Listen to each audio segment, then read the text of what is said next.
Ela segurava a faca com as mãos tremendo, o sangue ainda quente escorrendo pelos dedos, enquanto olhava para o corpo no chão da cozinha. Como uma mulher de apenas 23 anos chegou a esse ponto? Como alguém que sonhava apenas em ser mãe e ter uma casinha simples no interior se transformou numa pessoa capaz de tirar a vida de outro ser humano? Meu nome é Josefa, mas todo mundo me chama de Zefinha. Tenho 78 anos de idade, nasci e me criei aqui em Caruaru, no agreste pernambucano, onde o sol é de rachar pedra e os segredos de família são mais quentes que o asfalto de julho. Antes de eu contar essa história que guardei por mais de meio século, deixa eu te dizer uma coisa que vai te interessar. Se você se inscrever aqui no canal agora, todo mês eu conto uma história extra, dessas que nunca foram para o ar, baseada em segredos reais que ninguém ousa falar. Sua inscrição não é só um número, é você ajudando outras Josefas pelo Brasil afora a serem ouvidas. Porque quantas mulheres não morreram caladas por não ter onde contar sua verdade? Hoje vou contar sobre o dia que descobri que o demônio não vive só no inferno. Às vezes ele usa vestido florido, faz comida gostosa e chama você de filha. Era março de 1967. Eu tinha apenas 15 anos. Cabelo comprido que minha mãe trançava toda manhã, vestido de chitão que ela mesma costurava na máquina velha que meu pai trouxe do Recife, sonhos de moça do interior que não sabia que a vida podia ser tão cruel. Morava com meus pais numa casa de taipa na periferia de Caruaru, daquelas bem simplesinha, 3 cômodos no máximo, quintal de chão batido com pé de manga e cajueiro, galinheiro nos fundos e um poço que secava todo o verão. Meu pai, Severino da Silva, trabalhava na feira livre, carregava sacos de farinha e feijão o dia todo, homem forte, trabalhador, que nunca deixou faltar o básico em casa. Minha mãe, Socorro, lavava roupa para as famílias ricas da cidade, acordava às 4 da madrugada para pegar a roupa, levava tudo para o açude, ficava o dia todinho debaixo de sol, batendo roupa na pedra, as mãos rachadas de tanto sabão, mas sempre cantando aquelas toadas antigas que aprendeu com minha avó. Eu ajudava no que podia. De manhã, antes da escola, varria o terreiro, dava milho para as galinhas, buscava água no poço quando não tinha secado. À tarde, depois da aula, ajudava minha mãe a estender as roupas no varal. Preparava o jantar simples, arroz, feijão, quando tinha um pedacinho de carne seca, era festa. Minha mãe cantarolava enquanto cozinhava. Sempre aquelas músicas de Luiz Gonzaga que tocavam no rádio velho. A casa sempre cheirava a alho dourado, coentro, pimenta, cheiro de Nordeste, de família, de amor simples mas verdadeiro. Nossa vida era pobre, mas era nossa. Éramos unidos, nos protegíamos, nos amávamos do jeito que sabíamos, sem muito falar de sentimento, mas mostrando no cuidado diário, na comida feita com carinho, na preocupação quando alguém chegava tarde. Tudo mudou numa manhã de sábado. Era março de 1967, mês que o calor já começava a apertar no agreste, aquele calor seco que deixa os lábios rachados e a garganta pedindo água a toda hora. Normalmente eu acordava com o barulho da minha mãe acendendo o fogo de lenha na cozinha, o chiar da chaleira, o som do rádio ligado baixinho nas notícias da manhã, mas naquele dia, silêncio completo. Estranhei danado. Eram 6 horas da manhã e minha mãe sempre estava de pé às 5. Mulher de rotina, não falhava nem nos domingos. Levantei devagar da rede que dividia com minha irmã mais nova, Conceição, que ainda dormia, fui até a cozinha de pé descalço no chão frio de cimento, fogão apagado, mesa sem café, panelas lavadas do dia anterior ainda no escorredor. Mãe, cadê a senhora? Chamei baixinho para não acordar minha irmã.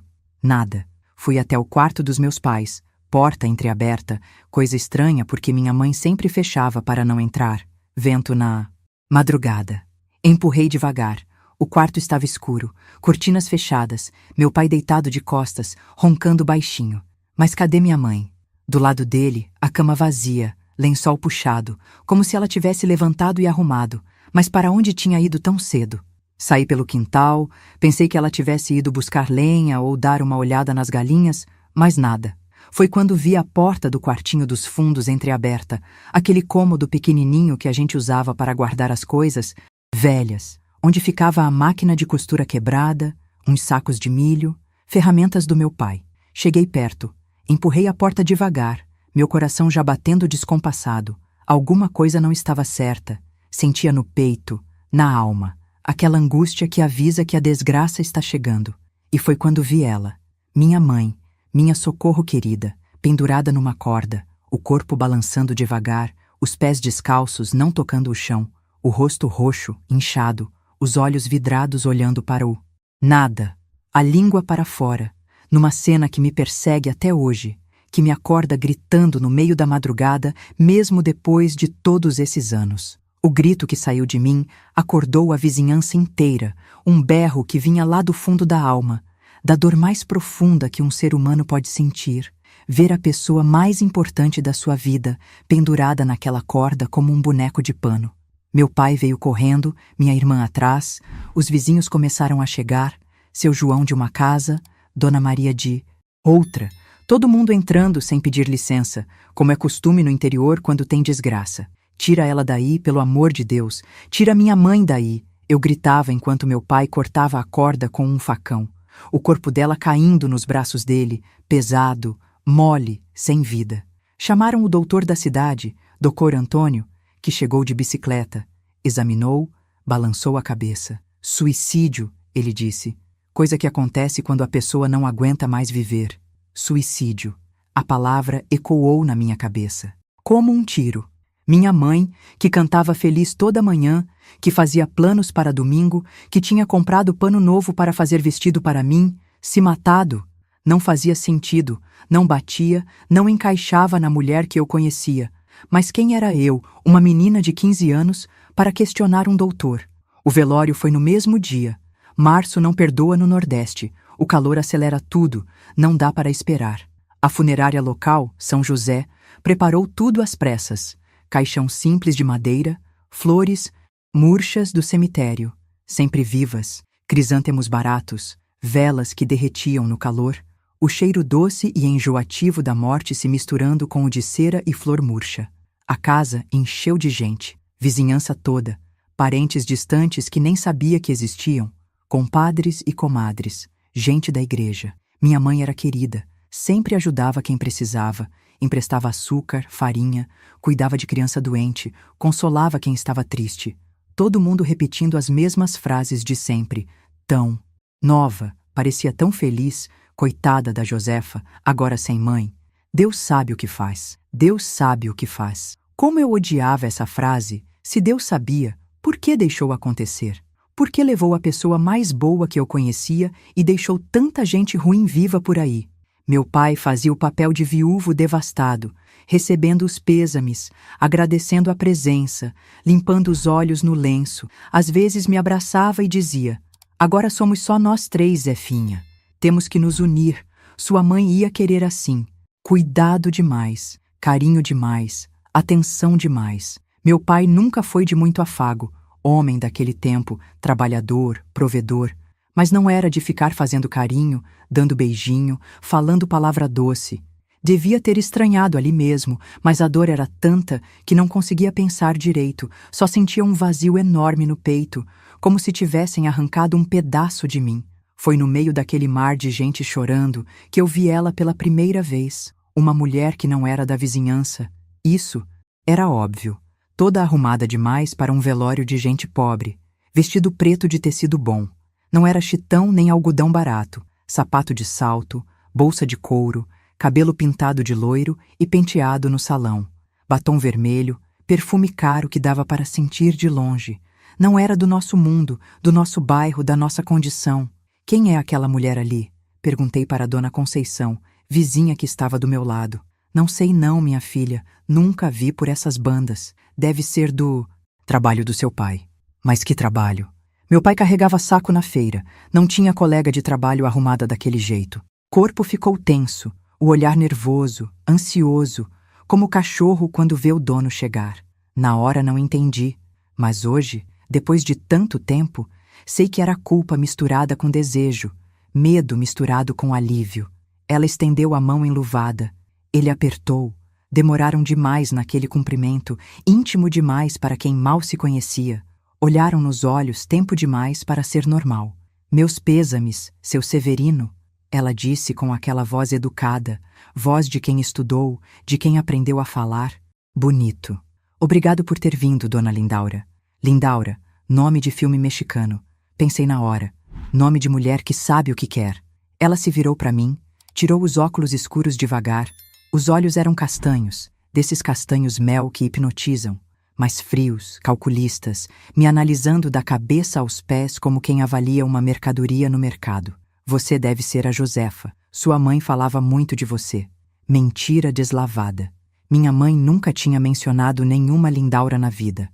Eu conhecia todas as amigas dela, todas as conhecidas. Mulher do interior não tem amiga escondida, não tem segredo de relacionamento. A senhora conhecia minha mãe?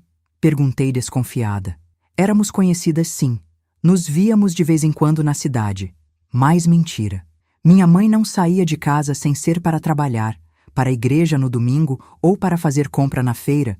Quando é que ia se encontrar com essa Lindaura? Engraçado, ela nunca comentou da senhora. O sorriso dela vacilou por um segundo, quase imperceptível. Mas eu vi. Meu pai se meteu na conversa. A dona Lindaura frequenta a mesma igreja que sua mãe frequentava. Igreja? Que igreja? Minha mãe ia na igreja do Rosário, igreja de pobre, de pedreiro, de lavadeira. Essa mulher não tinha cara de quem pisava numa igreja daquelas. A conversa morreu ali. Ela colocou os óculos de volta, se despediu com aceno de cabeça, saiu caminhando naquele salto alto como se desfilasse. Meu pai acompanhou ela com os olhos até sumir pela porta. O resto do velório passou num borrão de dor, reza do terço, café preto amargo, biscoito de polvilho que as vizinhas trouxeram. Os coveiros chegaram às 4 da tarde. O caixão foi carregado por vizinhos e parentes. Meu pai na frente, fingindo que as pernas estavam bambas de tanta tristeza. Eu atrás, amparada por Dona Conceição e Dona Maria, o cortejo seguiu a pé até o cemitério municipal. Umas 10 quadras de distância, sol ainda forte, todo mundo suando, chorando, rezando. O padre Josué fez uma cerimônia rápida na igrejinha do cemitério. Falou sobre vida eterna, sobre planos de Deus, sobre aceitação do sofrimento, um monte de bobagem que não consolava ninguém. Como aceitar que minha mãe se matou sem motivo? Como me conformar com a partida da pessoa mais importante da minha vida? No cemitério, a cova aberta esperando, terra vermelha de Caruaru, seca e dura como pedra. O caixão desceu devagar nas cordas. Joguei a primeira pasada de terra como manda o costume, o barulho da terra batendo na madeira. Som que ficou gravado na minha alma para sempre. Cada torrão era um pedaço de mim que morria junto com ela. Quando voltamos para casa, o susto. Ela estava lá, Lindaura, sentada na nossa sala, tomando café nas nossas xícaras, aquelas de louça que minha mãe guardava para ocasião especial e só usava quando tinha visita importante. O que essa mulher está fazendo na nossa casa? Perguntei para o meu pai, a raiva já subindo. Josefa, senta aqui. Precisamos conversar. Aquele tom que adulto usa quando vai dar notícia ruim para a criança. Mas eu não era criança. Tinha 15 anos, idade de trabalhar, de ajudar em casa, de entender as coisas. Não quero sentar. Quero saber o que essa mulher está fazendo aqui no dia que enterramos minha mãe. Não fala assim, Josefa. Dona Lindaura pode me chamar de Lindaura. Ela interrompeu. Afinal, logo seremos família. O chão sumiu debaixo dos meus pés. O ar faltou nos pulmões. O mundo parou de girar. Como assim, família? Seu pai e eu vamos nos casar, ela disse simples assim, como quem fala que vai chover. Mas minha mãe nem esfriou ainda. O grito saiu de mim como um berro de animal ferido. Os vizinhos devem ter ouvido 3 quarteirões de distância. Mas eu não ligava para escândalo, não ligava para nada. Josefa, se acalma, meu pai tentou. Como vou me acalmar? Minha mãe morreu hoje de manhã e de tarde você já está trazendo outra para casa. Não é assim, filha. É assim. Sim, pai. Vocês já se conheciam antes. Eu vi o jeito que se olharam. O silêncio confirmou tudo. Os dois se entreolharam. Culpados. Óbvios que eram culpados. Há quanto tempo? Perguntei, a voz agora baixa, perigosa. Há quanto tempo vocês estão se encontrando pelas costas da minha mãe? Alguns meses, meu pai confessou baixinho. Alguns meses. Enquanto minha mãe lavava roupa no sol quente, cantando feliz, Ele estava traindo ela com essa víbora, enquanto ela fazia planos de domingo, de comprar pano novo, de fazer comida gostosa. Ele estava nas costas dela com outra mulher. Vocês são um nojo, falei olhando nos olhos dos dois. Não fale assim com seu pai. Lindaura se meteu. E você não fale comigo. Não é minha mãe. Nunca vai ser. Foi aí que veio o primeiro tapa da minha vida. Mão pesada do meu pai cruzando meu rosto, me jogando para o lado. Ardeu, doeu, mas mais que a dor física, doeu a alma, meu pai, o homem que devia me proteger, me defendendo uma estranha contra mim. Pede desculpas para Dona Lindaura agora. Nunca! Falei segurando o rosto. Vocês que têm que pedir desculpas para mim, para minha mãe. Outro tapa, mais forte, me derrubou dessa vez, o gosto de sangue na boca, o lábio rachado. Pare, Severino. Lindaura interferiu. Ela está nervosa. É normal. Normal. Tudo era normal para ela: roubar marido, destruir família, bater em enteada no dia do enterro da mãe. Vocês mataram ela, sussurrei do chão. Vocês mataram minha mãe. O silêncio foi pesado, meu pai ficou pálido, Lindaura apertou a xícara com força. Que foi que você disse? Minha mãe se matou por causa de vocês, por causa dessa traição. Você está louca, menina. Sua mãe se enforcou, ninguém mandou. É muito conveniente, não é? Morre a esposa. Entra a amante no mesmo dia. Que coincidência. Josefa, Lindaura se levantou. Eu entendo sua dor. Perder a mãe é difícil. Mas me acusar... Cala a boca. Você não entende nada. Você não perdeu nada. Você ganhou. Saí correndo para o quarto. Tranquei a porta, me joguei na rede, chorei até não ter mais lágrimas, até a garganta doer, até o corpo todo tremer. Minha mãe morta, meu pai traidor, minha vida destruída, tudo em questão de horas. Lá fora ouvia eles conversando baixinho, fazendo planos, decidindo o meu futuro sem me perguntar nada. A voz melosa dela, a concordância covarde dele. Foi ali naquela rede, com o gosto de sangue na boca e o rosto ardendo do tapa, que decidi uma coisa: ia descobrir a verdade sobre a morte da minha mãe, custasse o que custasse, demorasse o tempo que demorasse, porque no fundo da alma, bem no fundo, eu sabia que aquilo não foi suicídio, foi assassinato. E você, que está me ouvindo agora, já passou por uma traição que mudou sua vida completamente? Comenta aqui embaixo e conta sua história, porque às vezes dividir a dor é o primeiro passo para curar a ferida.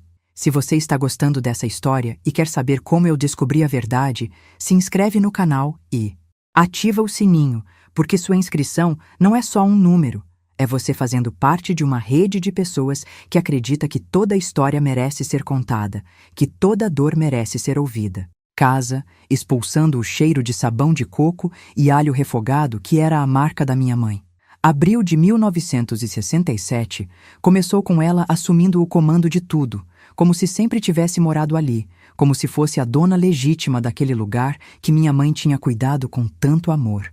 Logo na primeira manhã, acordei com barulho de móveis sendo arrastados, corri para a sala e encontrei 2 homens tirando o sofá velho que minha mãe adorava, aquele onde ela se sentava para costurar, para conversar, comigo e com Conceição no final do dia. O que está acontecendo aqui? Ah, Josefa, bom dia. Lindaura toda arrumada às 7 da manhã, maquiada como se fosse para a festa. Estou fazendo umas mudanças, essa casa precisa de modernização. Esse sofá era da minha mãe. Era velho, sem condição. Agora vamos ter móveis novos, bonitos. Apontou para a porta onde outros homens traziam um sofá de couro claro, desses que mostram qualquer mancha, qualquer sujeira. Não pode fazer isso, essa casa não é sua. Posso e vou, seu pai concordou. Aliás, onde ele está? Foi trabalhar. Ah, sim, homem trabalhador, seu pai.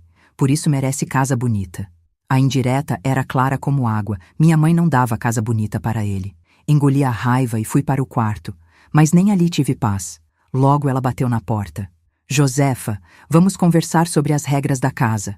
Que regras? Ela entrou sem pedir licença, olhou em volta com cara de nojo. Meu quarto era simples, 2 redes, um guarda-roupa velho, uma mesinha de estudos, mas era meu cantinho. Tinha minhas coisas, meus cadernos da escola, a boneca de pano que minha mãe tinha feito. Primeira regra: Nada de trancar porta nesta casa. Segunda regra, você vai ajudar nas tarefas domésticas. A casa é grande, precisa de manutenção. Terceira regra, nada de sair sem avisar onde vai. Quarta regra, respeito sempre comigo e com seu pai. Essa não é sua casa, falei entre dentes. É sim, agora é. E você mora aqui por nossa bondade, não esqueça disso. Bondade? Na casa onde nasci, onde cresci, de favor na minha própria casa? Maio trouxe as primeiras provocações abertas. Começou com coisas pequenas, sutis, comida queimada só no meu prato, roupa minha que sumia do varal, produtos de higiene que acabavam misteriosamente quando eu ia usar. Reclamei para meu pai. Pai, a Lindaura está me perseguindo. Não inventa história, Josefa. Dona Lindaura está tentando organizar a casa. Ela queimou minha comida de propósito. Foi acidente? Ela não está acostumada com nosso fogão ainda. Sempre uma desculpa, sempre do lado dela. Junho escalou a situação. Agora eram agressões disfarçadas. Ela esbarrava em mim sem querer, me empurrando contra a parede. Derrubava coisas quentes perto de mim. Pisava no meu pé com aquele salto fino. Ai, desculpa, sou tão desastrada. Teatro puro, mas convincente o bastante para meu pai não perceber ou não querer perceber. Julho foi quando começou o isolamento completo. Ela convenceu meu pai que eu não precisava mais sair tanto. A Josefa fica muito na rua. Severino, moça direita, fica em casa. Mas eu preciso ir para a escola. Já terminou o primário? Para que mais estudo? Vai aprender a cuidar de casa, que é o que mulher precisa saber. E assim, perdi minha liberdade. Não podia mais sair sem supervisão. As amigas pararam de aparecer porque ela dizia que atrapalhavam.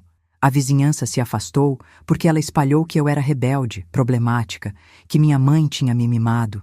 Demais. Agosto trouxe as humilhações públicas. Quando tinha visita, ela fazia questão de me diminuir na frente dos outros. A Josefa é meio lentinha, coitada. Não puxou a inteligência da mãe. Ah, não, espera. A mãe também não era lá essas coisas, né? Falar mal de mim era ruim, mas falar mal da minha mãe era insuportável. Se eu reagisse, era pior ainda. Olha só, agressiva, precisa aprender modos. Setembro marcou o início da violência física de verdade. Foi num domingo, meu pai tinha saído para jogar dominó na bodega do seu Antônio. Eu estava lavando louça quando ela apareceu na cozinha. Lava direito, está tudo engordurado. Está limpo, falei sem olhar para ela. Está não, olha aqui. Pegou um prato, passou o dedo, mostrou para mim. Não tinha nada, mas ela fez cara de nojo. Porca, igual sua mãe. Foi a gota d'água. Virei para ela, o sangue fervendo. Não fale da minha mãe. Falo o que quiser. Aliás, sabe por que seu pai me escolheu? Porque sou tudo o que ela não era. Bonita, educada, limpa. Cala a boca. Levantei a mão. Nem sei se ia bater ou só fazer gesto, não deu tempo. Ela foi mais rápida, pegou a colher de pau que estava na pia e me acertou no braço. Forte. Doeu tanto que gritei. Nunca mais levante a mão para mim, ouviu? Nunca mais. Segurei o braço dolorido, lágrimas nos olhos, ela chegou mais perto, o rosto a centímetros do meu. Sua mãe morreu. Eu estou viva. Eu ganhei. Aceita logo isso. Outubro trouxe a escalada da crueldade. Agora ela me agredia regularmente. Sempre quando meu pai não estava, sempre em lugares que não marcavam muito. Barriga, costas, coxas. Usava o que tivesse à mão, colher de pau, chinelo, cinta do vestido. Se contar para seu pai, vai ser pior. Vou dizer que você é mentirosa, problemática. Quem ele vai acreditar? Tentei contar mesmo assim. Pai, a Lindaura me agrediu. Agrediu como? Com a colher de pau. Olha meu braço. Mostrei o roxo que estava aparecendo. Ele olhou, franziu a testa. Lindaura. Severino, a Josefa tropeçou na cozinha.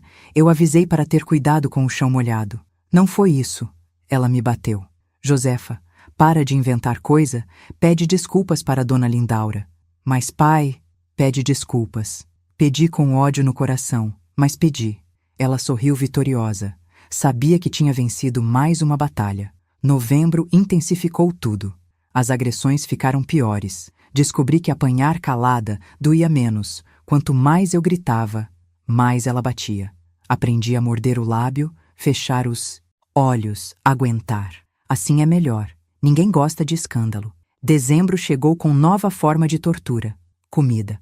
Ela passou a controlar o que eu comia, servia menos no meu prato, escondia os doces, trancava a despensa. Você está engordando, precisa emagrecer. Homem não gosta de mulher gorda. Eu não estava gorda, nunca fui. Mas comecei a emagrecer de verdade, de nervoso, de tristeza, de fome mesmo. Janeiro de 1968 trouxe o terror psicológico. Ela entrava no meu quarto de madrugada. Ficava parada do lado da rede, me observando dormir. Eu acordava assustada, ela ali parada no escuro, sorrindo. Só estou checando se está tudo bem. Dorme, dorme. Mas como dormir com aquela bruxa me vigiando? Foi em fevereiro que aconteceu o pior. Véspera de carnaval, meu pai tinha saído para beber com os amigos. A casa estava silenciosa. Minha irmã Conceição dormindo, quando ouvi ela conversando baixinho na sala com umas amigas que tinha trazido. Coitada de você, Lindaura, ter que cuidar da filha dos outros. Pois é, e ainda por cima uma menina problemática dessas. Problemática como? Ai, nem te conto, agressiva, mentirosa, acho que puxou o pai.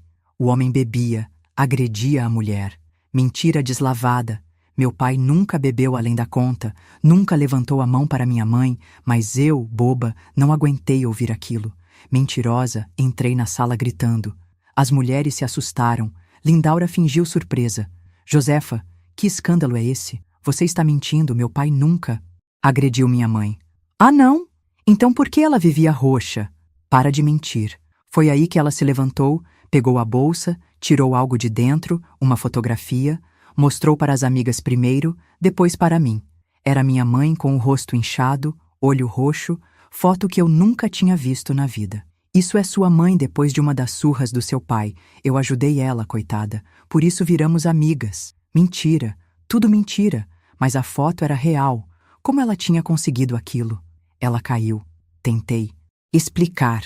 Lembro desse dia, ela escorregou no banheiro. Ai, querida, toda mulher que apanha fala isso. Caiu, escorregou, bateu na porta. As amigas balançavam a cabeça compadecidas, me olhavam com pena, acreditavam nela. Você é uma víbora mentirosa. Não vi quando ela pegou a vassoura que estava encostada no canto da sala, daquelas antigas, cabo de madeira grosso. O primeiro golpe pegou nas minhas costas. Não fale assim comigo. Tentei correr, ela foi mais rápida. O segundo golpe acertou minhas pernas, me derrubou. Pirralha mal agradecida. As amigas gritaram, mas não interferiram, ficaram ali assistindo o espetáculo. A vassoura descia nas minhas costas, braços, onde eu tentava me proteger. Eu cuido de você, dou casa, comida, cada palavra era uma pancada. Eu gritava, me contorcia, tentava escapar, mas ela tinha força de demônio. Se não fosse por mim, estava na rua. A madeira da vassoura estalou de tanto bater. Uma das pancadas pegou na minha cabeça. Vi estrelas, gosto de sangue na boca. Lindaura, chega, uma das amigas finalmente falou. Ela precisa aprender, mas parou. Eu estava no chão, encolhida, sangrando, as costas em fogo, a cabeça latejando. Ela largou a vassoura quebrada do meu lado. Levanta, vai para seu quarto e limpa esse sangue antes do seu pai chegar. Me arrastei até o quarto, tranquei a porta, desabei na rede. O corpo todo doía, sangue escorrendo do corte na cabeça, manchando o travesseiro. Mas pior que a dor física, era a humilhação, apanhar na frente das visitas, ser exposta daquele jeito e ninguém fazer nada para me ajudar. É quarta-feira de cinzas, vamos ter paz nessa casa. E foi embora, me deixou ali sangrando, dolorida, sozinha. Passei a noite acordada, o corpo latejando, a cabeça zunindo, mas pior era o coração, a certeza de que estava completamente sozinha naquela casa, que ninguém ia me defender, que ela podia fazer o que quisesse comigo. No dia seguinte, quarta de cinzas, desci para o café da manhã. Maquiagem pesada para esconder os roxos, blusa de manga comprida para cobrir os machucados, sorriso falso para fingir normalidade. Bom dia, Josefa! Lindaura cantarolou como se nada tivesse acontecido. Fiz tapioca, sua comida favorita. Não era minha comida favorita, era o beiju de milho da minha mãe, mas concordei. Que mais podia fazer? Durante o café ela foi toda doçura, servindo todo mundo, sorrindo, contando histórias da juventude. A esposa perfeita, a madrasta dedicada. Ninguém imaginaria que na véspera ela tinha me espancado com uma vassoura. Josefa está quietinha. Hoje, meu pai observou. Está se sentindo melhor? Lindaura perguntou toda preocupada. Ontem ela teve uma crise, coitada, acho que é o luto ainda. Crise? Era assim que ela chamava. Come, filha. Meu pai insistiu. Comida cura tudo. Comi cada garfada descendo com dificuldade. O gosto de sangue ainda na boca. Foi naquela quarta de cinzas que tomei consciência completa da minha situação. Eu era prisioneira na minha própria casa, refém de uma mulher cruel que tinha enfeitiçado meu pai, e ninguém ia me salvar. Só restava sobreviver um dia de cada vez, uma surra de cada vez, até quando? Não sabia, mas algo tinha que acontecer, alguma coisa tinha que mudar. Março de 1968 começou com meu pai completamente transformado. Não era mais o homem trabalhador que eu conhecia a vida toda, o pai cuidadoso, o marido respeitoso que minha mãe tinha. Esse homem morreu junto com ela. No lugar surgiu um monstro que fazia par perfeito com Lindaura. A primeira mudança foi a bebida. Meu pai sempre tomou uma cervejinha no domingo, uma cachaça no São João, coisa pouca, social. Mas depois que Lindaura entrou na nossa vida, ele começou a beber todo santo dia. Chegava do trabalho e ia direto para a bodega do seu Antônio. Voltava tarde, cambaleando, cheirando a álcool. Onde você estava até essa hora? Lindaura fingia preocupação. Na bodega. Algum problema? Claro que não, querido. Homem precisa relaxar depois do trabalho pesado. Ela incentivava. Comprava garrafas de cachaça, deixava gelada na geladeira velha. Quanto mais ele bebia, mais fácil era para ela manipular, mais ele concordava com tudo que ela dizia, mais ele se afastava de mim e da Conceição. Abril trouxe a violência que eu tanto temia. Meu pai bêbado era outro homem, grosso, agressivo, cruel. Começou com gritos. Josefa, cadê o jantar? Está na mesa, pai. Demora demais, vagabunda igual a mãe. Igual a mãe? Como ele ousava falar assim da mulher que cuidou dele por mais de 20 anos, que aguentou as dificuldades, que nunca reclamou de nada? Mas eu calava. Tinha aprendido com Lindaura que reagir só piorava as coisas. Maio escalou a situação. Os gritos viraram empurrões. Chegava bêbado, esbarrava em mim sem querer. Me derrubava da cadeira, me jogava contra a parede. Foi mal. Tomei umas e outras. Era assim que ele chamava a bebedeira agora. Lindaura assistia tudo com aquele sorriso satisfeito. Às vezes até provocava. Severino, a Josefa não lavou a louça direito de novo. Que foi? Olha aqui esse prato sujo. Mentira, eu esfregava até brilhar, mas bastava ela falar para ele explodir. Menina preguiçosa, não sabe fazer nada direito, e vinha para cima. Lindaura saía de perto, deixava ele fazer o serviço sujo dela. Junho foi o mês que ele me agrediu pela primeira vez de verdade. Não só empurrão ou tapa. Foi num domingo. Ele tinha perdido dinheiro no jogo de cartas. Chegou em casa furioso. Perdi tudo. Tudo que tinha guardado. E sabe de quem é a culpa? Como? A culpa podia ser minha se eu nem sabia que ele jogava? Sua dá azar. Desde que nasceu só trouxe problema para essa casa. O soco veio do nada. Acertou meu estômago, me dobrou no meio. Caí no chão sem ar. Ele chutou minhas costelas 1, 2 vezes, dor explodindo por todo o corpo. Para, Severino. Lindaura fingiu protestar. Assim não. Ela merece, filha amaldiçoada. Chutou mais uma vez, agora nas costas. Agora chega, querido. Vem, vou fazer um café bem forte. E levou ele para a cozinha, me deixou ali no chão, vomitando de dor. Mais tarde, quando consegui me arrastar para o banheiro, ela apareceu. Você provoca ele. Precisa aprender a ficar quieta. Eu não fiz nada. Existir já é provocação suficiente. Você lembra ele da traidora da sua mãe.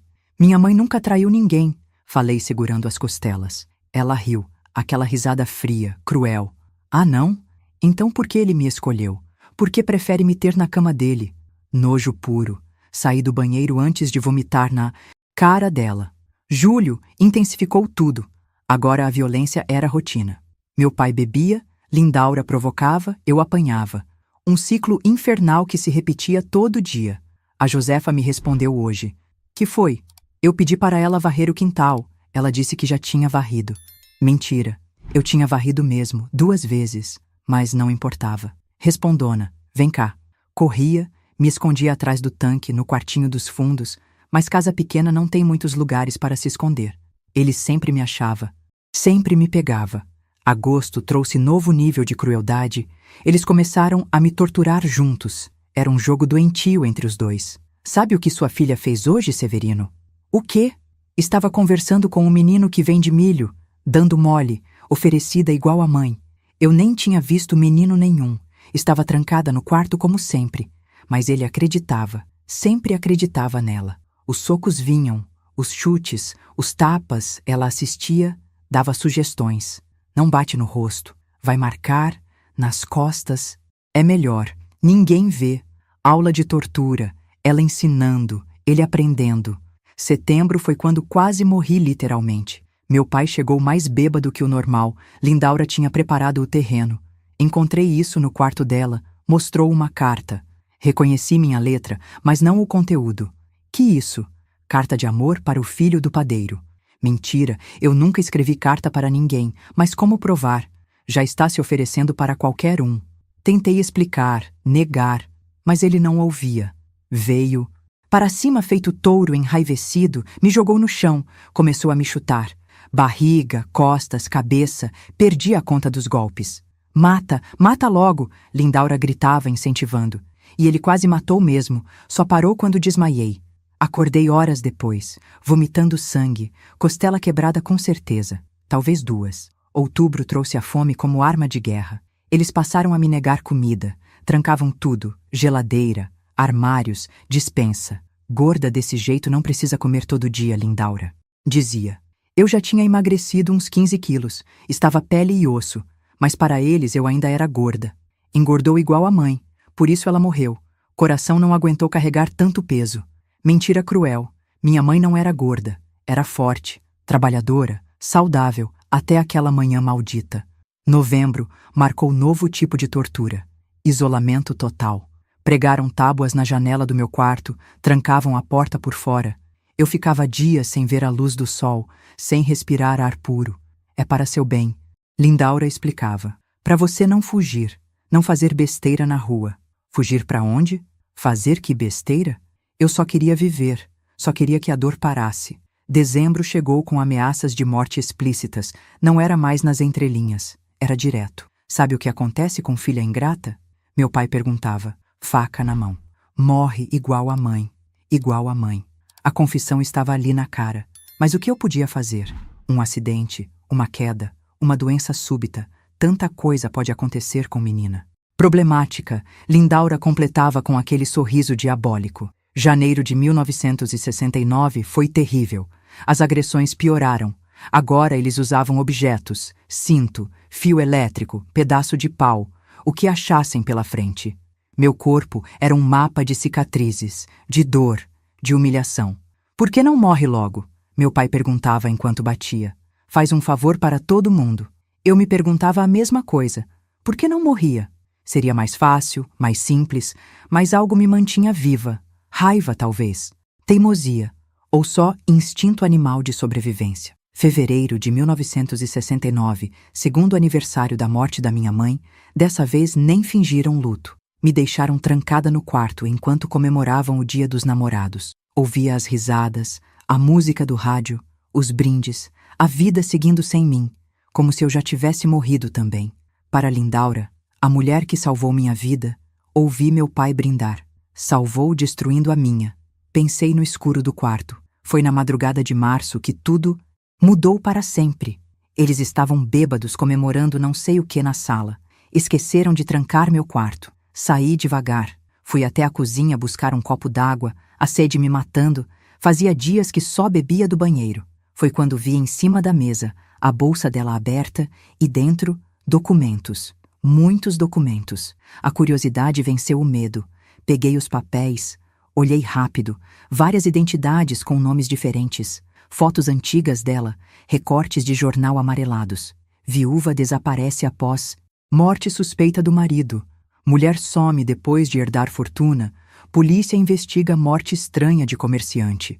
Meu coração disparou. Eram muitos recortes, muitas mortes, muitas viúvas. Guardei alguns papéis no bolso da camisola, evidências, provas de que ela era perigosa, de que minha mãe não foi a primeira. Que você está fazendo aí? Meu pai na porta da cozinha furioso. Água, estava pegando água. Mexendo nas coisas da Lindaura, ladrazinha. Veio para cima, mas dessa vez foi diferente, apertou meu pescoço com força, cortando o ar. Melhor acabar logo com isso. Pontos pretos na vista, pulmões queimando, ia morrer ali mesmo. Severino, para. Lindaura chegou. Não aqui. Os vizinhos podem ouvir. Ele me largou. Caí tossindo, engasgando. Leva ela para o quarto. Amanhã a gente resolve. Resolver significava matar. Era isso que eles planejavam. Me arrastaram para o quarto, trancaram, mas eu tinha os papéis, as provas, e tinha certeza. Se não fugisse logo, morreria.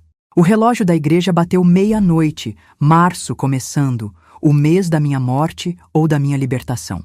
Querido, se você chegou até aqui, é porque entende que algumas histórias precisam ser contadas, não importa o quanto doam. Se inscreve no canal agora, porque tem gente passando por isso neste exato momento, e sua inscrição ajuda essa mensagem chegar até elas. Deixa um coração nos comentários se você acredita que toda mulher merece ser ouvida, que toda dor merece justiça. E me conta, você já sentiu que estava completamente sozinha no mundo? Como encontrou forças para continuar? Problemática.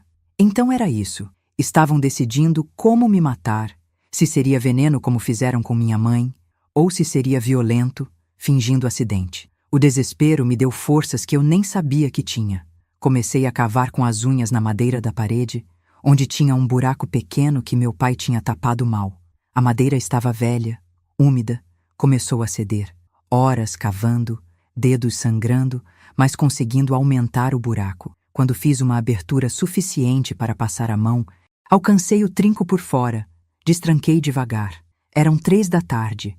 Ele no trabalho na feira, ela cochilando na rede da sala depois do almoço. Era agora ou nunca mais. Peguei os documentos que tinha escondido embaixo do colchão, saí na ponta dos pés, coração disparado, a porta da frente tão perto e tão longe ao mesmo tempo. 3 passos, 2, 1... Aonde pensa que vai? Gelei, me virei devagar. Lindaura acordada, me encarando com aqueles olhos de cobra. Volta agora para o quarto. Não. A palavra saiu antes que eu pudesse pensar. Pequena, mas definitiva. Não volto. Cansei de apanhar. Cansei de passar fome. Cansei de vocês. Você não tem para onde ir. Não tem ninguém. Então me mata logo. Mas não volto para aquele quarto. Ela se levantou da rede. Veio na minha direção. Mas eu fui mais rápida. Abri a porta. Saí correndo descalça, camisola rasgada, cabelo desgrenhado. Volta aqui, Josefa. Volta agora. Corri sem olhar para trás, sem saber para onde, só, querendo distância daquela casa, daquela mulher, daquela vida de sofrimento. Pela primeira vez em 2 anos, livre, por enquanto. A vizinha, Dona Conceição da Casa Azul, estava varrendo a calçada quando me viu. Josefa, meu Deus do céu, que aconteceu com você? Me ajuda, por favor, me ajuda. Desabei nos braços dela, chorando, tremendo, viva mas destruída. Dona Conceição me acolheu naquele dia de março de 1969, como se fosse sua própria filha. Me levou para dentro, fechou todas as portas, mandou o netinho avisar que não estava em casa para ninguém. Me deu banho, roupa limpa, comida quente, luxos que eu tinha esquecido que existiam. Jesus Cristo, menina, você está só o osso, e esses machucados todos. Ela viu as marcas, todas elas, as antigas e as novas, os cortes, os hematomas, as cicatrizes, o mapa da minha tortura gravado na pele. Foi ele, né, seu pai? Assenti sem forças para falar. E aquela desgraçada também. Assenti de novo. Dona Conceição balançou a cabeça. Eu sabia. Desde que ela entrou naquela casa, pressenti coisa ruim. Sua mãe morreu muito estranha. Muito de repente. Foi aí que lembrei dos documentos. Ainda estava com eles amassados no bolso da camisola. Dona Conceição, achei uma coisa na bolsa dela. Mostrei os papéis, identidades falsas, recortes de jornal. Ela examinou com atenção, os olhos arregalando a cada descoberta. Virgem Maria, Essa mulher é uma criminosa, uma assassina. A senhora acha que ela matou minha mãe? Filha, depois do que estou vendo aqui, não duvido de nada. Passamos a tarde toda examinando os documentos. Eram 5 identidades diferentes, todas com foto da Lindaura, mas com nomes diferentes. Lindaura Santos, Maria Lindaura Silva, Lindaura Oliveira, cada uma com endereços de cidades diferentes. Os recortes de jornal eram de várias épocas. Falavam de mortes suspeitas, viúvas desaparecidas, heranças questionáveis, um padrão claro emergindo. Comerciante morre envenenado, viúva herda, tudo e some. Fazendeiro encontrado morto, esposa desaparece com o dinheiro. Empresário morre de infarto súbito. Mulher vende tudo e muda de cidade. Precisamos ir na polícia, Dona Conceição decidiu. Não, eles não vão acreditar. Meu pai vai me buscar, vai me matar. Calma, vamos pensar direito. Primeiro você precisa ficar segura. Ela me escondeu na casa dela por 3 dias, mas era perigoso demais. Meu pai e Lindaura rodavam o bairro inteiro, batiam nas portas, ameaçavam, faziam escândalo. Sabemos que ela está aí, Dona Conceição. Eu sou o pai. Tenho direito de buscar minha filha. A menina é doente. Precisa de tratamento. Precisa de remédio. Mentiras, mas convincentes o bastante para a vizinhança começar a pressionar Dona Conceição. O homem é o pai mesmo. Tem que entregar a menina. Não pode separar família assim. E se ela fugiu de casa mesmo? Adolescente rebelde, coisa da idade. Foi quando Dona Conceição tomou uma decisão arriscada. Josefa, você não pode ficar aqui, mas tenho uma prima em Garanhuns, a Edileuza, ela pode te acolher lá. Garanhuns era longe o suficiente para ganhar tempo, para pensar no que fazer com as provas, para planejar como denunciar sem morrer no processo. A fuga foi planejada cuidadosamente, de madrugada, quando meu pai estava bêbado e Lindaura dormindo. Ônibus das 5 da manhã, passagem comprada com nome falso, mas antes de ir, Dona Conceição fez algo arriscado. Vou voltar na sua casa, procurar mais provas. Ela disse. É perigoso demais. Eles saíram. Vi seu pai indo para a bodega. Ela foi no mercado. Tenho tempo. Esperei angustiada. 30 minutos, 1 hora. Quando ela voltou, trazia uma sacola. Achei, Josefa. Achei coisa que você nem imagina. Era uma caixa de sapatos escondida no fundo falso do guarda-roupa deles. Dentro, o tesouro mais terrível que já vi na vida. Um caderno de anotações com a letra da Lindaura. A primeira página já era reveladora. Uma lista de nomes, datas, valores. João Batista, Campinas, 1960. Envenenamento, 50 mil. Pedro Santos, Sorocaba, 1962. Afogamento, 75 mil. Carlos Lima, Jundiaí, 1965. Overdose, 120 mil. Severino Silva, Caruaru, 1969. Pendente, 200 mil. Meu pai estava na lista com valor marcado. Ela planejava matar ele também depois de herdar tudo. Ela planejava matar ele também. Sussurrei em choque. Depois de transferir tudo para o nome dela, Dona Conceição completou. Mas tinha mais coisa no caderno. Folheando, encontramos anotações sobre métodos, doses de veneno, formas de simular acidentes, como falsificar documentos, como fazer chantagem, como conquistar homens mais velhos e vulneráveis. Numa página no meio, a confissão que eu procurava há 2 anos. Socorro eliminada conforme planejado, digitalina no café da manhã. Severino acredita em suicídio, casamento em 15 dias, transferência de bens em 6 meses, eliminação do S em 1 ano. Socorro, minha mãe socorro, ali estava preto no branco. A confissão do assassinato. Digitalina, um veneno para o coração que simula infarto. Meu Deus, Dona Conceição murmurou. Precisamos proteger seu pai também. Ela vai matar ele. Proteger o homem que me torturou? Que deixou aquela mulher me espancar quase até a morte. Mas Dona Conceição tinha razão.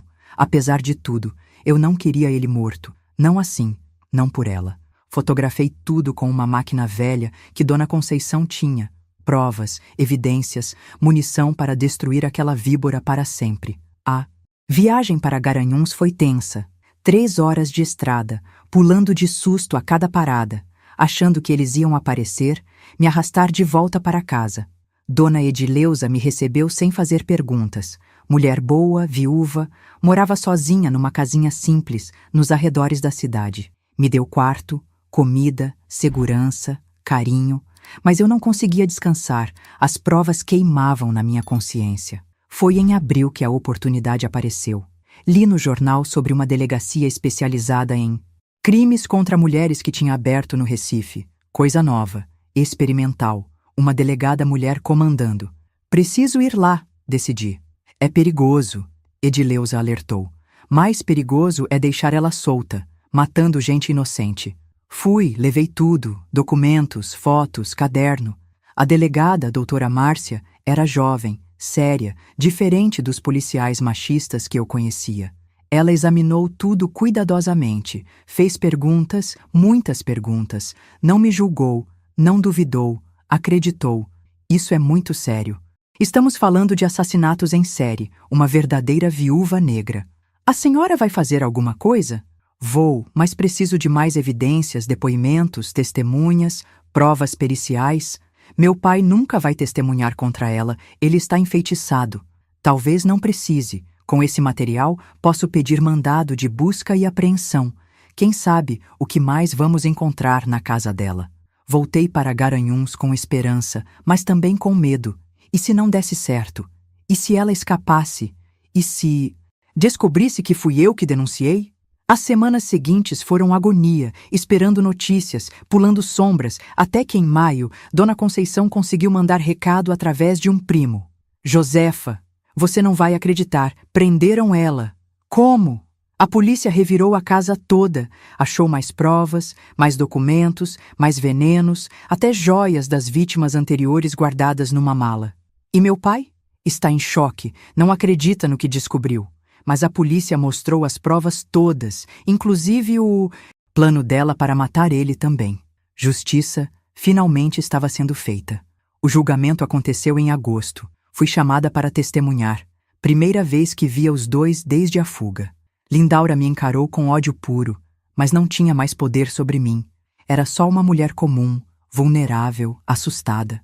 Meu pai parecia ter envelhecido 10 anos, acabado, destruído pela descoberta de que tinha sido usado, manipulado, quase morto pela mulher que amava. Contei tudo no tribunal, os abusos, as torturas, as ameaças, as humilhações. Mostrei as cicatrizes que ainda marcavam meu corpo. O promotor usou as fotos do caderno como prova principal. A sentença veio rápida.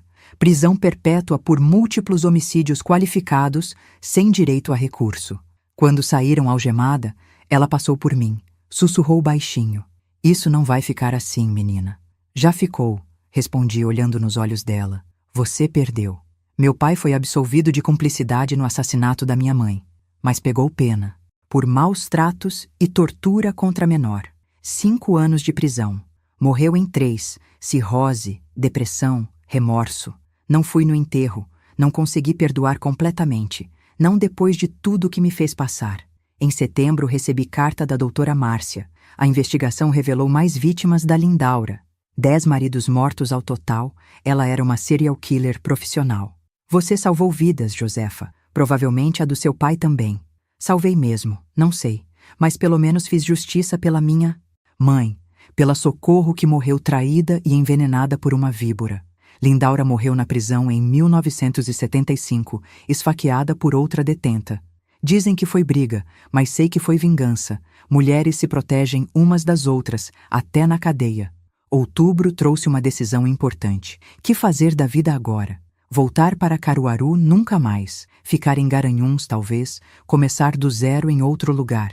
Foi Dona Edileuza que sugeriu. Por que não estuda, menina? Faz o curso normal, vira professora, ensina. Criança, constrói futuro melhor. Professora, defender crianças, educar, proteger, dar voz a quem não tem. Gostei da ideia. Com o dinheiro da venda da casa em Caruaru, que herdei sendo filha única depois que Conceição foi morar com uns tios, dava para pagar os estudos. Mas sou velha, já tenho 21 anos. Velha nada, está começando a vida agora, de verdade. Me matriculei no curso normal em Garanhuns. Ia ser difícil.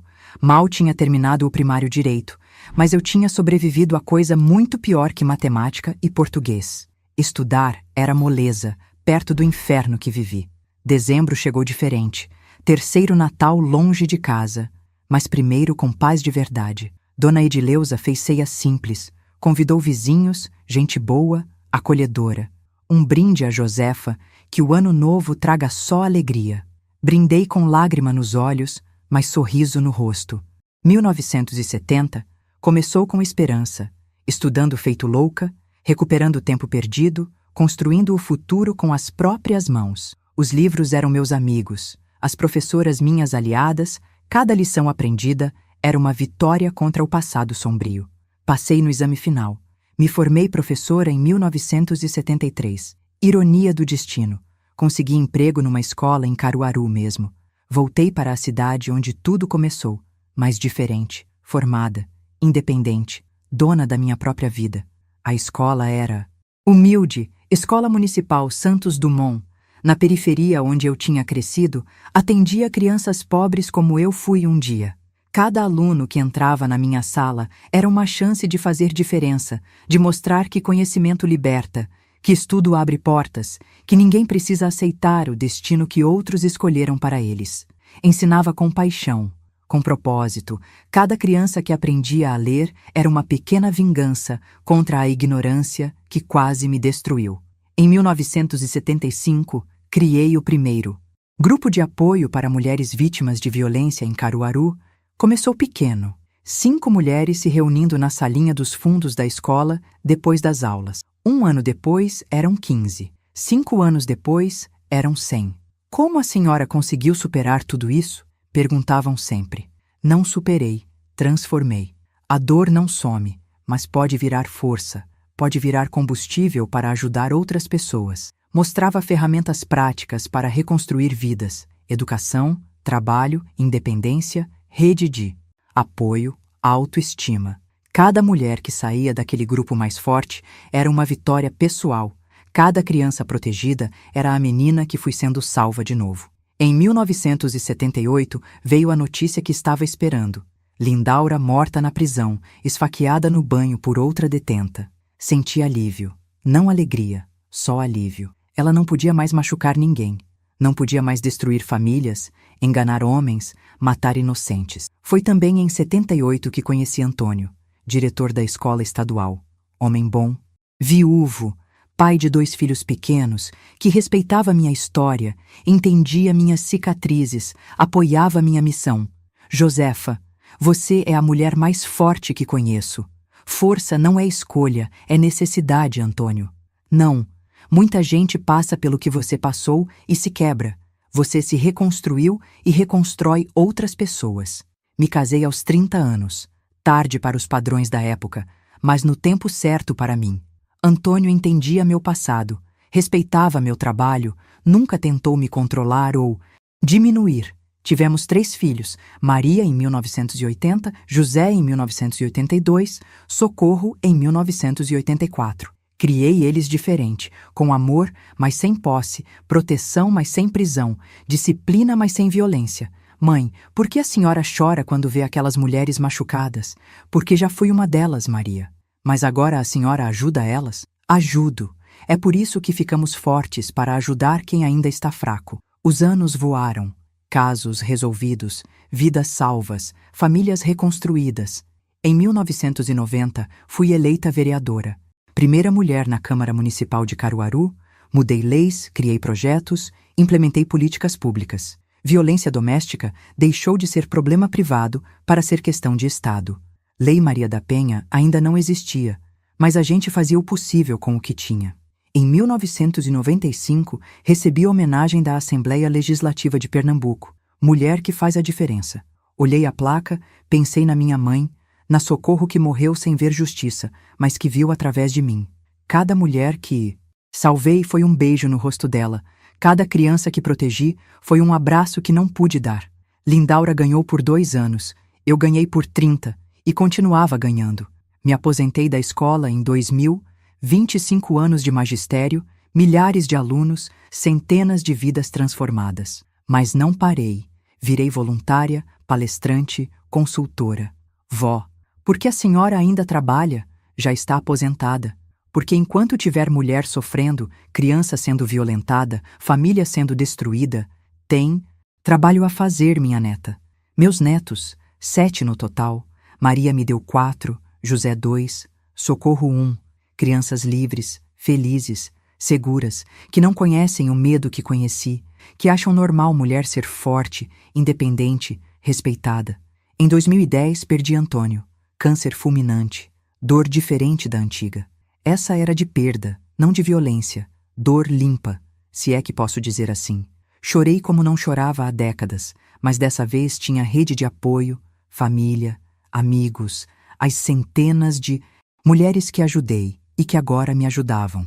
Dona Josefa salvou minha vida. Agora é nossa vez de cuidar dela. 2015 trouxe a tecnologia na minha vida. Netos ensinando a mexer no computador, no celular. Descobri que podia alcançar mais gente assim. Comecei a gravar vídeos, contar histórias, orientar online. O mundo ficou menor, as distâncias sumiram. E aqui estamos, 2024, eu com 72 anos, cabelos brancos, rugas de quem viveu muito, mas olhos ainda firmes, voz ainda forte, missão ainda clara. Hoje, contando essa história para vocês, não busco pena nem admiração. Busco alcançar você, que está passando pelo mesmo inferno que passei. Você que acha que não tem saída, que está sozinha, que vai morrer naquela situação. Não vai não, se você não deixar. A saída existe, às vezes é porta, às vezes é janela, às vezes é buraco na parede que você mesma tem que cavar. Mas existe. A força você já tem, está sobrevivendo até agora, não está? Isso já é força. Só precisa direcionar. O apoio você encontra, nem que seja numa vizinha corajosa como minha Dona Conceição, numa delegacia com alguém que acredita, num grupo de mulheres que entende. A vida depois existe. Olha eu aqui, 72 anos, 3 filhos, 7 netos, uma carreira, um legado.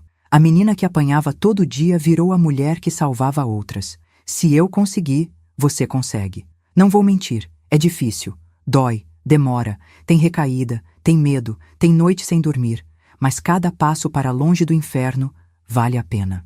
Cada dia livre é vitória. Minha mãe morreu sem ver justiça, mas viu através de mim. Cada mulher que salvei foi vingança pelo que fizeram com ela. Cada criança que protegi foi a filha que ela não pode mais cuidar. Lindaura ganhou por 2 anos, eu ganhei por 50 e continuo ganhando. Meu pai morreu achando que eu o traí. Talvez sim, talvez não. Salvei ele da morte, mesmo ele quase me matando. É traição ou perdão? Não sei.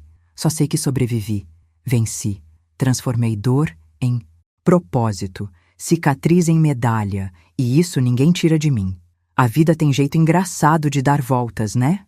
Em janeiro de 1980, eu voltei para Caruaru como professora Josefa Santos, não mais a menina assustada que fugiu 11 anos antes, mas uma mulher formada, forte, determinada a fazer diferença. Minha primeira semana na escola foi um teste.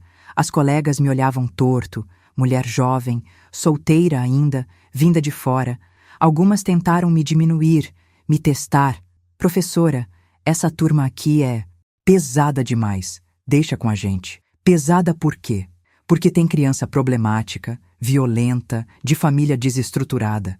É exatamente por isso que vou pegar, sei do que essas crianças precisam. E sabia mesmo. Cada aluno que chegava na minha sala era como olhar num espelho do passado. Crianças machucadas, assustadas, sem voz, como eu fui um dia. Maria das Dores foi minha primeira grande vitória. 12 anos, 3 irmãos menores. Apanhava do padrasto há 5 anos. Chegou na escola com o rosto desfigurado, mal conseguindo falar. Ele disse que se eu contasse para alguém, me matava. Quantas vezes ele já disse isso? Toda vez que bate.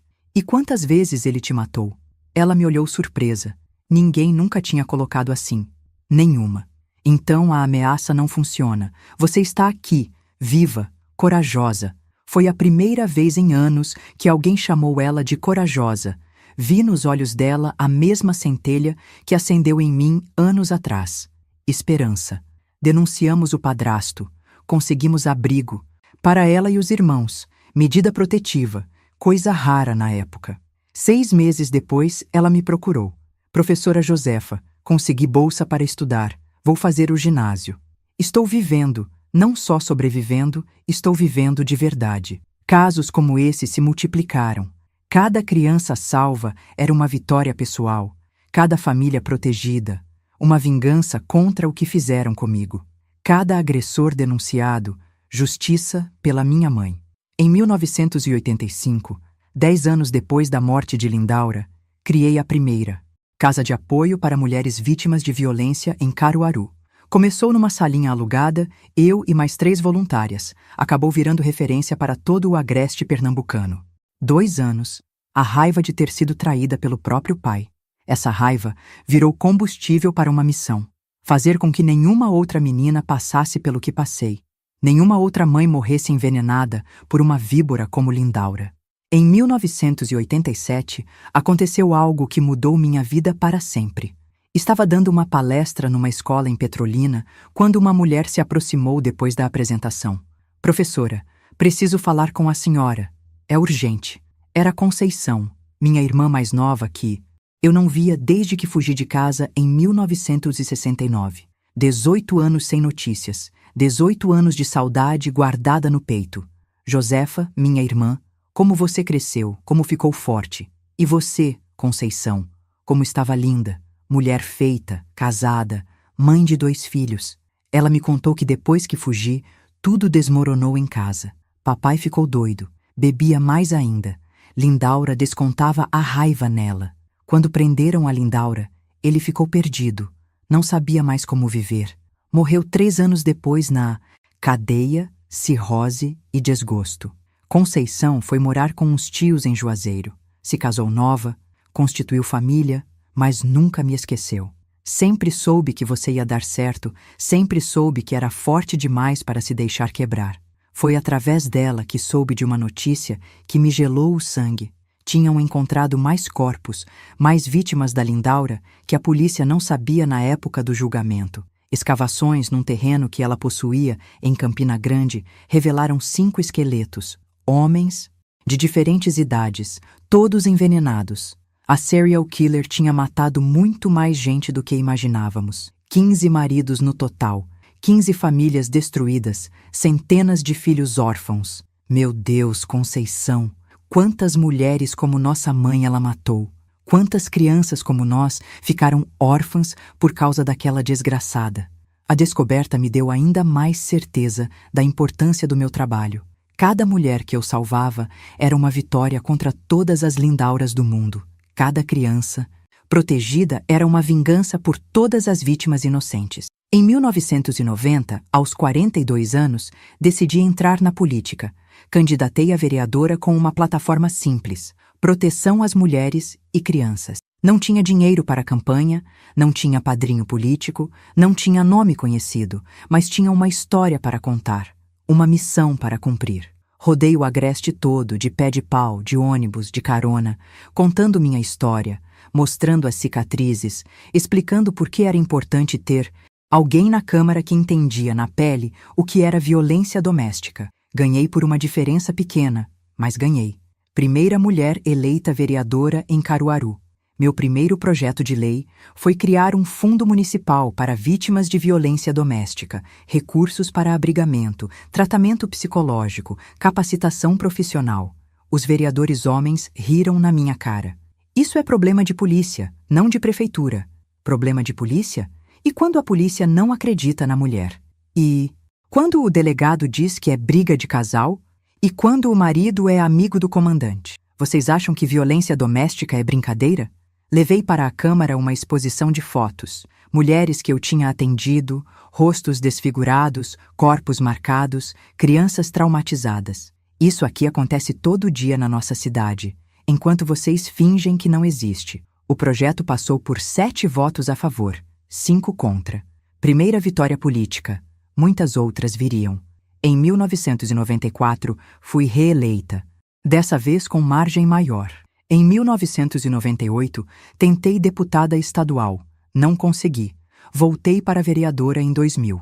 Durante 20 anos na política municipal, consegui aprovar 17 leis de proteção à mulher e à criança. Delegacia especializada, casa de apoio, centro de capacitação profissional, creche para filhos de mães em situação de risco, ambulatório psicológico, tudo financiado pelo município. Caruaru virou referência no Nordeste. Outras cidades copiavam nossos projetos. Outros estados mandavam técnicos para aprender. Em 2005, veio a Lei Maria da Penha, nacional, o que eu vinha lutando há décadas localmente. Finalmente, violência doméstica era reconhecida como crime grave, não mais briga de casal. Chorei quando a lei foi aprovada. Chorei pela minha mãe que morreu sem essa proteção. Chorei por todas as mulheres que morreram caladas. Chorei de alegria por todas que agora teriam uma chance. Me aposentei da política em 2008, aos 60 anos, cansada das brigas partidárias, dos jogos de interesse, da corrupção que começava a tomar conta da cidade. Mas não parei de trabalhar. Voltei para o que sempre gostei: atendimento direto, olho no olho, mão na massa. Montei uma ONG, Instituto Socorro Esperança, em homenagem à minha mãe, para atender mulheres em situação de violência em todo o agreste pernambucano. A ONG cresceu, virou referência, parcerias com universidades, governo federal, organismos internacionais. Treinávamos profissionais, capacitávamos lideranças, desenvolvíamos metodologias. Meu método ficou conhecido como Protocolo Josefa, conjunto de práticas para atendimento humanizado de vítimas de violência. Hoje é usado em mais de 300 municípios do Brasil. Em 2010, perdi meu querido Antônio, companheiro de 32 anos, homem que me ensinou que amor não era posse, que casamento não era prisão, que respeito era a base de tudo. Câncer de pâncreas, fulminante, 4 meses do diagnóstico à partida. Segurei a mão dele até o último suspiro. Agradeci por todos os anos felizes, por ter me mostrado que era possível confiar de novo, amar de novo, ser feliz de novo. O luto foi pesado, mas diferente da dor antiga. Essa era a dor limpa, de quem perdeu alguém amado, não de quem foi traída, abandonada, violentada. Dor que ensina, que fortalece, que faz valorizar ainda mais a vida. Os netos me ajudaram muito. 7 pimpolhos, cheios de energia, cada um com sua personalidade, todos criados com liberdade, carinho, respeito. Vó, conta aquela história da mulher má que prendia você.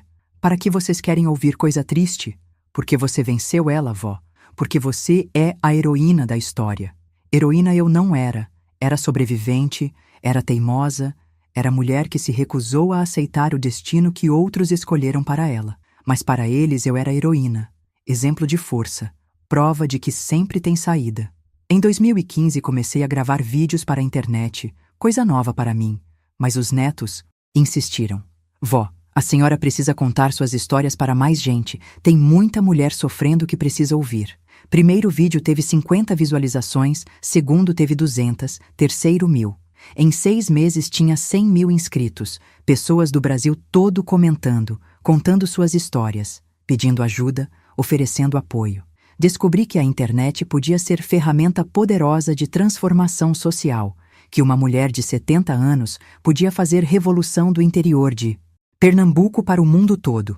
Hoje, 2024, tenho 500 mil seguidores, já gravei mais de 200 vídeos, respondi milhares de comentários, ajudei centenas de mulheres a saírem de relacionamentos abusivos. Criamos uma rede de apoio virtual que funciona 24 horas. Mulheres ajudando mulheres, compartilhando experiências, oferecendo abrigo, emprego, orientação jurídica, suporte emocional. Minha história virou livro, do silêncio à voz, best-seller nacional. Virou documentário Josefa, a mulher que venceu o medo, premiado em festivais internacionais. Virou peça de teatro Socorro Esperança, em cartaz há 3 anos. Mas mais importante que qualquer prêmio é saber que cada vez que conto essa história, alguém ganha coragem para denunciar, para fugir, para recomeçar. Quantas vidas você acha que salvou em todos esses anos? Perguntam nas entrevistas. Não sei, não conto, mas sei que cada uma valeu a pena, cada lágrima enxugada, cada sorriso reconquistado, cada criança protegida. Se salvei uma vida, já valeu todo o sofrimento. Se salvei 1000, melhor ainda. Se salvei 10.000, glória a Deus. O que mais me orgulha não são os prêmios, as homenagens, o reconhecimento. É saber que quebrei o ciclo, que transformei dor em propósito, que de uma tragédia familiar nasceu uma missão de vida. É saber que minha mãe, onde estiver, está orgulhosa da filha que criou, da mulher que me tornei, do legado que deixo. Lindaura pensou que ia me quebrar, que ia me destruir como destruiu tantas outras. Não sabia que estava forjando uma guerreira, criando uma inimiga que dedicaria a vida toda a combater gente como ela. Cada mulher que salvei foi uma derrota para ela. Cada criança protegida foi uma vitória contra o mal que ela representava. Hoje, aos 72 anos, olho para trás sem amargura, olho para frente com esperança. Ainda tem muito trabalho a fazer, muita mulher para salvar, muita criança para proteger. Enquanto Deus me der força, vou continuar lutando, contando histórias, inspirando mudanças, porque a vida me ensinou uma lição preciosa. Não importa o tamanho da escuridão, sempre existe uma luz no fim do túnel. Às vezes, somos nós mesmas que temos que acender essa luz. Envenenadas por víboras disfarçadas de esposas carinhosas, quantos pais estão sendo manipulados por criminosas que se fazem de vítimas? A resposta me arrepia. Milhares, talvez milhões. Por isso não posso parar. Por isso continuo aqui aos 72 anos contando essa história que dói até hoje para lembrar. Sabe o que mais me marca em todos esses anos de luta? Não são as vitórias, não são os prêmios, não são as homenagens. É o olhar de reconhecimento. É aquele momento exato quando uma mulher, espancada, entende que não está sozinha, que existe saída, que merece coisa melhor. É quando uma criança machucada descobre que pode confiar em alguém de novo. É quando uma mãe desesperada percebe que tem força para proteger os filhos. Esses momentos não têm preço, valem mais que qualquer medalha. Lembro de cada rosto, de cada história, de cada vitória conquistada palmo a palmo.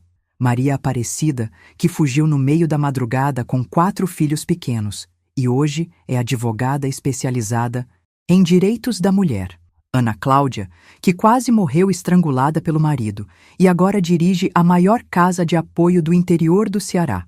Francisca das Chagas, que perdeu um olho numa surra e virou deputada estadual, aprovou a lei mais rigorosa contra feminicídio da região Nordeste. Cada uma dessas mulheres é prova viva de que dá para dar a volta por cima, de que não existe situação sem saída, de que a vida pode recomeçar quantas vezes for preciso.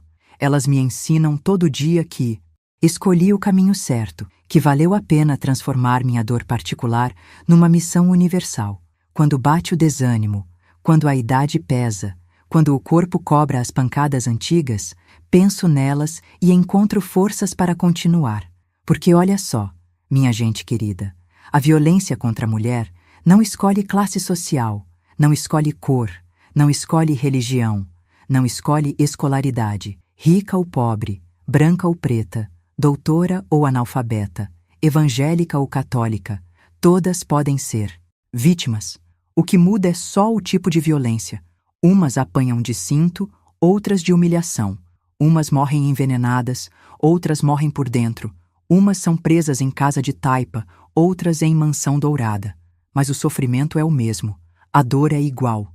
O desespero é idêntico. Por isso criei um protocolo que funciona para qualquer situação, qualquer classe social, qualquer região do país. Primeiro passo: reconhecer que você está sendo vítima, que aquilo não é normal, que não é amor, que não é seu destino. Segundo passo: buscar ajuda, mesmo que seja só uma ligação, uma conversa, um comentário aqui no vídeo. Terceiro passo: fazer um plano, mesmo que simples, mesmo que demorado, mas ter uma estratégia de saída. Quarto passo: executar o plano quando for seguro, quando tiver proteção, quando souber que vai dar certo. Quinto passo: o mais importante: reconstruir a vida, recuperar a autoestima, descobrir quem você é sem a violência, sem o medo, sem a submissão. Esse último passo é o mais difícil, mas também o mais libertador. É quando você percebe que pode ser feliz de novo, que pode confiar de novo, que pode amar de novo, mas dessa vez com respeito, com dignidade, com parceria verdadeira. Não vou mentir para vocês, o processo é longo, dolorido, cheio de recaídas. Tem dia que você vai querer voltar, tem noite que vai sentir saudade até do inferno, porque pelo menos era conhecido. Tem momento que vai achar que não consegue, que é fraca demais, que Merece sofrer mesmo. Normal. Todo mundo que sai de relacionamento abusivo passa por isso. Faz parte do processo de cura, como cicatrização de ferida profunda. Mas eu garanto para vocês, pela minha experiência de mais de 50 anos ajudando mulheres, do outro lado existe vida, existe alegria, existe paz, existe a possibilidade de acordar sem medo, de dormir sem pesadelo, de sorrir sem fingir. Existe a chance de criar filhos livres, de construir relacionamentos saudáveis, de ser respeitada pelo que você é, não pelo que outros querem que seja. Hoje, olhando para trás, agradeço até pelo sofrimento que passei. Parece loucura, mas é verdade. Se não tivesse vivido aquele inferno, não saberia como ajudar outras mulheres a saírem do delas. Se não tivesse perdido minha mãe daquele jeito cruel, não teria desenvolvido essa sensibilidade para reconhecer criminosas como Lindaura. Se não tivesse apanhado tanto, não saberia dar valor à paz que conquistei. Minha dor virou propósito. Minha cicatriz virou medalha. Minha história de sofrimento virou exemplo de superação. E o mais bonito é que não parou em mim. Continua se multiplicando através de cada mulher que ajudo, de cada criança que protejo, de cada vida que transformo. É como uma corrente do bem que não tem fim, que vai passando de mão em mão, de coração em coração. Por isso deixo aqui meu último recado para vocês que me acompanharam até o final dessa jornada. Você não está sozinha. Nunca está. Pode parecer, pode sentir, mas não está. Tem milhões como você, como eu, sobreviventes, guerreiras, vencedoras espalhadas pelo mundo todo. A diferença entre vítima e vitoriosa é só uma decisão. A decisão de não aceitar mais, de buscar ajuda, de acreditar que merece coisa melhor. E você merece sim. Acredite nisso. Merece ser tratada com carinho, com respeito, com admiração. Merece ter seus sonhos respeitados, suas opiniões ouvidas, suas escolhas aceitas. Merece acordar feliz, dormir em paz, viver sem medo. Não importa o que fizeram você acreditar. Não importa quantas vezes disseram que você não presta, que é feia, que é burra, que não merece nada. Mentira. Tudo mentira. Você é filha de Deus, tem valor infinito, nasceu para ser feliz, para realizar sonhos, para deixar marca positiva no mundo. O que aconteceu com você até agora não define quem você é, define só o que você sobreviveu. E se sobreviveu até aqui, tem força suficiente para dar o próximo passo, e o próximo, até chegar onde quer estar. Se essa história tocou seu coração, se inspirou você de alguma forma, se fez você acreditar que existe esperança, faça 3 coisas por mim.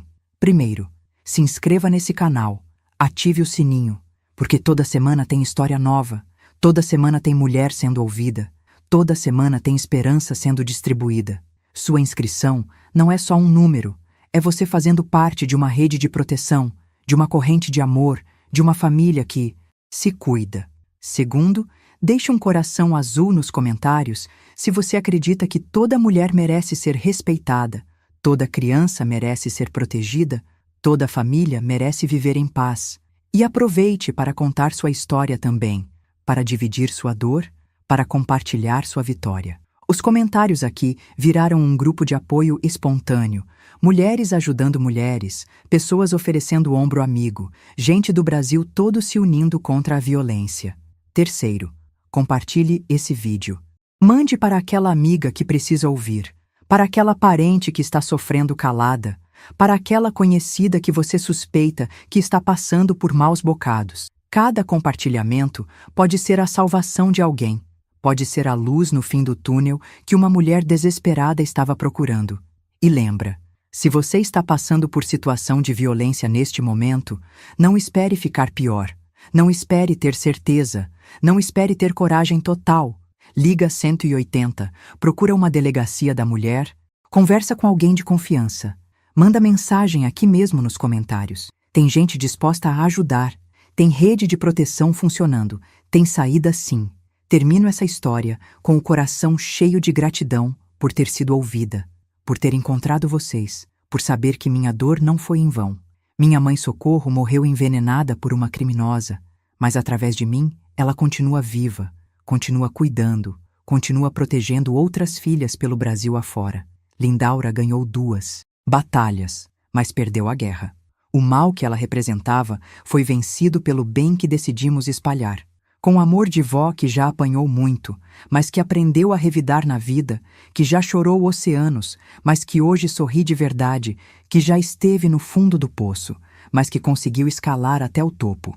Sou Josefa, 72 anos, professora aposentada, ativista voluntária, mãe de 3, avó de 7, bisavó de 2 e, principalmente, sobrevivente vitoriosa. Até o próximo vídeo, minha gente linda. E não esqueçam, são vocês que me dão força para continuar, são vocês que fazem esse trabalho valer a pena, são vocês que transformam minha história particular numa missão universal. Juntas somos mais fortes, juntas somos invencíveis, juntas vamos mudar o mundo, uma vida de cada vez. Beijos de luz e proteção para todas vocês. Que Deus abençoe, que os anjos guardem, que a vida sorria para vocês, como sorriu para mim depois de tanto sofrimento. E lembrem sempre, do outro lado da dor existe a cura, do outro lado do medo existe a liberdade, do outro lado da escuridão existe a luz. É só não desistir de caminhar. Um abraço apertado de quem sabe o que é sobreviver e quer ensinar você a viver. Fiquem com Deus e até a próxima história aqui no nosso Cantinho de Esperança na internet.